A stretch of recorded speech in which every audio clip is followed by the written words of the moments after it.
గట్టిగానే దెబ్బ కొట్టాం. సింధూర్ సక్సెస్ తర్వాత ప్రధాని వరుస భేటీలు. కేబినెట్ భేటీలో ఆపరేషన్ గురించి వివరణ. రాష్ట్రపతి ముర్ముతోనూ భేటీ. దాడులపై బ్రీఫింగ్. నేడు అఖిలపక్ష భేటీ, భవిష్యత్ కార్యాచరణపై చర్చ.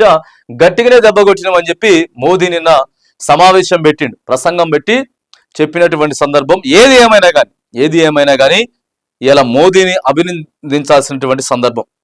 అభినందించాల్సిందే. సరే, రాజకీయాలు ఉంటాయి, పార్టీలు ఉంటాయి, మంచి ఉంటుంది, చెడు ఉంటుంది. అది మన దేశం లోపల ఒక్కసారి మనం దేశం నుంచి బయటికి వెళ్ళినాము అని అంటే ఇలాంటి క్లిష్టమైనటువంటి పరిస్థితులలో, ఇలాంటి విపత్కరమైనటువంటి పరిస్థితులలో మాత్రానికి ఇలా దేశం యావత్తు మోడీ వెంట ఉన్నది, సైనికుల వెంట ఉన్నది.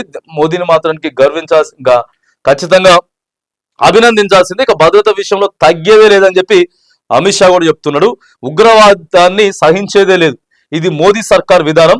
హోంమంత్రి అమిత్ షా స్పష్టం చేస్తా ఉన్నాడు. ఒక కీలకమైనటువంటి నాయకులు కీలకమైనటువంటి